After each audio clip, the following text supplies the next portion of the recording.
¿Por qué Square Enix tiene un 2024 tan desastroso siendo el año de su aniversario? Hasta hace poco, Square Enix parecía imparable en su camino hacia el dominio de los videojuegos. Pero en 2024, las ventas cayeron en picada y su magia se desvaneció. ¿Qué ha fallado? El año 2024 debió haber sido mágico para Square Enix. El estudio Squaresoft fue fundado en 1986, por lo que se habían planeado multitud de videojuegos y eventos para celebrar su aniversario luego de la fusión con Enix. Videojuegos recientes como Kingdom Hearts y Final Fantasy VII Remake habían demostrado que su departamento de desarrolladores estaba prosperando, y varias fusiones le habían dado también el control de las franquicias como Dragon Quest, Final Fantasy, Tomb Raider, Kingdom Hearts, en colaboración con Disney, Super Mario RPG, en colaboración con Nintendo, y hasta con Marvel. Fue una increíble colección de marcas en un solo lugar, afirma el editor de ventas de Square Enix. En 2019, Square Enix parecía imparable y haciendo temblar a la misma Nintendo. Si bien parecía improbable que 2023 fuera tan extraordinariamente estelar, existía la esperanza de que no estuviera muy lejos. En cambio, a 2024 se le conoce como el año en que la magia del Square Enix se desvaneció. En el momento de escribir estas líneas, los tres mayores éxitos mundiales del año son Stellar Blade, Super Mario Bros. Wonder, Legend of Zelda Tears of the Kingdom, Resident Evil 4 Remake y Call of Duty Modern Warfare 3, todos ellos realizados por rivales de Square Enix. Square Enix está representada por Babylon's Fall, la tercera parte de Kingdom Hearts, y el remake de Final Fantasy Reboot, pero los éxitos fueron superados en número por los fracasos. Marvel Avengers fue el estreno con menos ventas de la historia de Marvel Studios en los videojuegos. Fue una calamidad rotunda, y un recordatorio para los jefes de los estudios de que solo porque un videojuego supere las 6 millones de unidades, como lo hizo Final Fantasy XV en 2016, eso no significa que el público esté ansioso por una secuela Final Fantasy XVI. La otra propuesta Marvel de este año, Guardianes de la Galaxia, fue una decepción a pesar de ser un buen juego. Forspoken, un auténtico fracaso. Square Enix ha perdido una gran cantidad de dinero, aproximadamente casi $2.000 millones tras el lanzamiento de Final Fantasy XVI el pasado 16 de junio, y un reporte ha traído a la mesa la capacidad de que la empresa se recupere tras este duro golpe. Se ha revelado que la compañía ha perdido cerca de un 30% de su valor desde la salida de XV, desde junio 22 hasta septiembre 13, ha experimentado su punto más bajo desde mayo del año pasado. Un juego de Square Enix, Balan Wonderworld, tuvo un pésimo fin de semana de estreno y, aunque su suerte mejoró, lo peor es que el director y creador es Yuji Naka, uno de los padres de Sonic, que actualmente está en prisión y, sorpresivamente, no por haber hecho este castigo de Dios, sin duda será un videojuego rentable para la compañía Square Enix. Uno de los principales problemas es que los altos precios de una PlayStation 5 o Xbox hizo que la gente se acostumbrara a jugar en PC o en Nintendo Switch en lugar de en las consolas principales de Sony y Microsoft respectivamente, y como Square Enix tiene una alianza con Nintendo, todo el mundo sabe dónde puede encontrar la producción del estudio: Nintendo Switch. Si estás abonado a Nintendo Switch, ¿por qué ibas a comprar una PS5 o Xbox Series para jugar un juego que puedes jugar en Nintendo Switch o PC? Luego está la fatiga de videojuegos. La respuesta del público de ya basta a una oleada de videojuegos de rol de segunda fila. Este fenómeno afectó a los videojuegos de Assassin's Creed / Ubisoft, como Odyssey, Valhalla y Mirage, tanto como a los de Square Enix. Pero hay otra explicación más importante para los problemas de Square Enix este año. Los videojuegos no eran lo bastante buenos. Por muy diversos que fueran, lo que tenían en común era su dejadez. Conceptos débiles, efectos visuales chapuceros, gameplay mediocre y tramas confusas que debían ser evidentes para todo el que las viera. Como señalan los críticos, Forspoken fue el primer juego de Square Enix en recibir una calificación de podrido en el sitio web agregador de críticas desde Final Fantasy X-2 en 2003. No es que este problema se limite a 2024.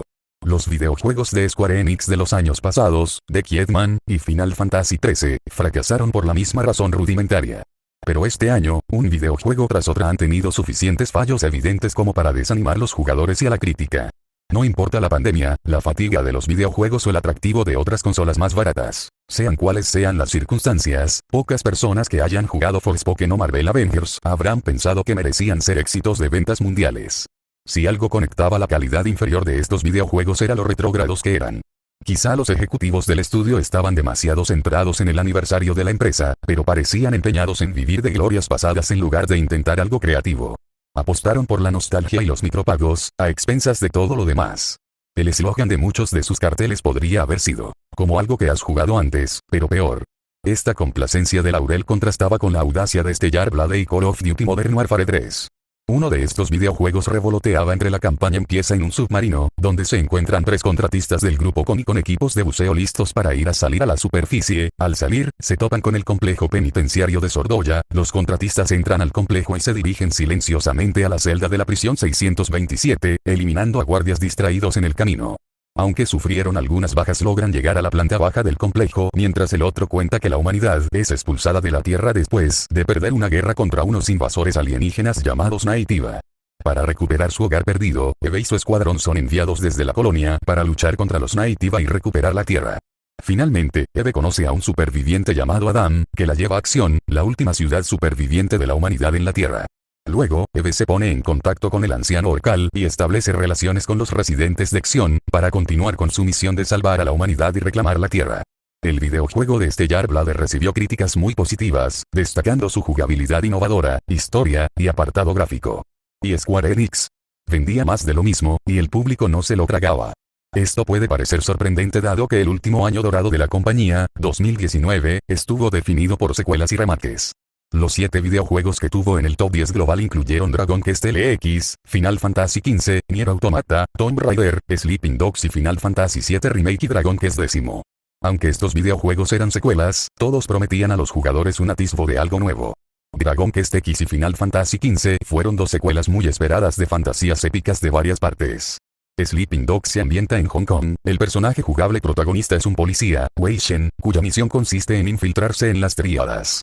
Es la 10ª entrega principal y un reinicio de la serie Tomb Raider, actuando como la primera entrega de la trilogía Survivor que reconstruye los orígenes de Lara Croft.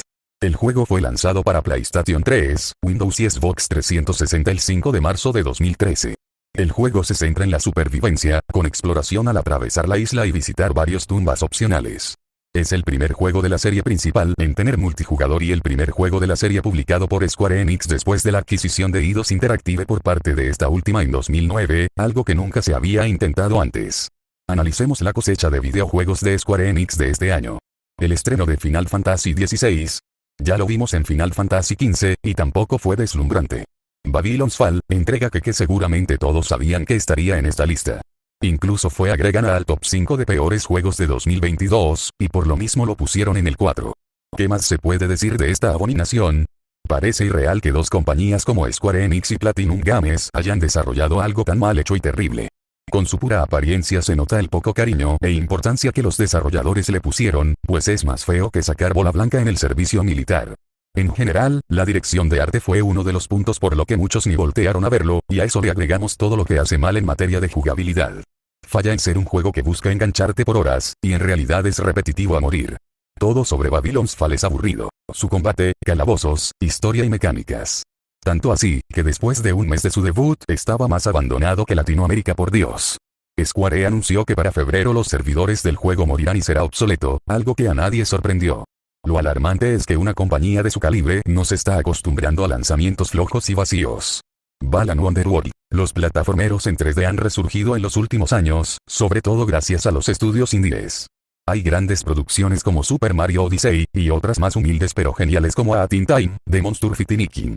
Si estas compañías con recursos tan limitados pudieron hacer productos tan maravillosos, no entendemos cómo Yuji y Square hicieron algo que parece como las animaciones que pasan en el boliche. Su gancho principal son las habilidades que recolectamos, pero todas son más inútiles que los pezones en los hombres. O sirven para una acción muy específica que solo haremos una vez, o de plano para nada. Lo principal que debe tener un plataformero en 3D es buen movimiento y un mundo divertido, y Balan Wonderworld es todo lo contrario. Es soso, torpe, aburrido y pasarlo es un martirio. Tras varios retrasos, muchas promesas y una demo que le ha hecho más mal que bien, Forspoken ya está por fin entre nosotros para ofrecernos una aventura de rol y acción de mundo abierto con 2 objetivos claros. Hacernos disfrutar explorando Atia con su parkour mágico y deslumbrarnos con un sistema de combate original y con muchas posibilidades. ¿Lo consigue? Lamentablemente, solo a medias, aunque no por ello deja de ser un título entretenido y con aciertos. En la última década, Square Enix nos ha traído demasiados juegos RPG ambientados en mundos medievales, y el último, Atia, estaba rodeada de referencias a juegos occidentales como se señaló antes. Sus miradas retrospectivas solo sirven para recordarnos lo trascendente que fue en su día los videojuegos de Squaresoft de la mano del brillante Hironobu Sakaguchi tan reciente como Nier Automata, sin ofrecer ninguna señal esperanzadora hacia el futuro. ¿Y qué pasa con los videojuegos de Marvel? Marvel's Avengers. En primer lugar tenemos a Marvel's Avengers. En realidad, pensamos que The Kingman era peor, pero es increíblemente ridículo que Square haya tenido la franquicia más popular y rentable del mundo y haya mandado todo al carajo. Tan sencillo que era hacer un juego single player con una historia original, mecánicas y jugabilidad divertidas y nuestros personajes favoritos, pero simplemente no pudieron.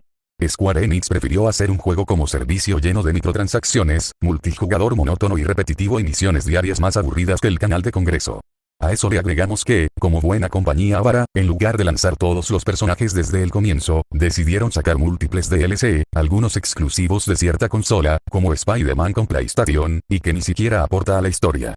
Lo peor es que prometieron que no habría loot boxes ni pagos para ganar o desbloquear nuevos héroes y que le darían contenido durante muchos años, pero la mayoría de eso fue una farsa. Square le echó la culpa a Crystal Dynamics de los malos resultados de Marvel's Avengers, pero su historia reciente nos demuestra que ellos son igual o hasta más pecadores, y que también tuvieron mucho que ver. Marvel's Avengers se une a Chocobo GP, Final Fantasy VII, The First Soldier, Babylon's Fall y Bravely Default Brilliant Leagues en la lista de juegos que Square abandonará, pero esperemos que esta compañía que nos ha regalado tantas alegrías vuelva a la senda correcta. Por suerte para Square Enix, Guardianes de la Galaxia siempre pareció estar muy separada del resto del universo de videojuegos de Marvel, por lo que el videojuego de los Guardianes de la Galaxia podía verse como un buen videojuego, a pesar de haber fracasado por culpa del puto Marvel Avengers. Pero Final Fantasy XVI, Tomb Raider y Nier Automata todavía parecían estar superando la crisis de Square Enix en lugar de seguir adelante. Aún así, si había una razón sencilla para los problemas de Square Enix, la buena noticia es que también hay una solución sencilla para ellos. Lo único que tiene que hacer el estudio es hacer mejores videojuegos y dejar los videojuegos como servicio. Es cierto que resulta más fácil decirlo que hacerlo. Sin embargo, los fracasos de este año deberían al menos animar a la compañía a ser más arriesgada. Seguimos hablando de una megacorporación, por supuesto, así que aventurero supone un término relativo.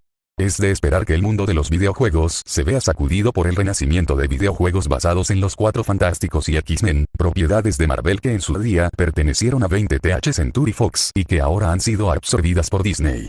Podemos esperar un remake del clásico de terror Parasite Eve. Así que puede que Square Enix no sea tremendamente original en un futuro próximo, pero sí puede que sea poco original en algunos aspectos nuevos e intrigantes. Eso podría bastar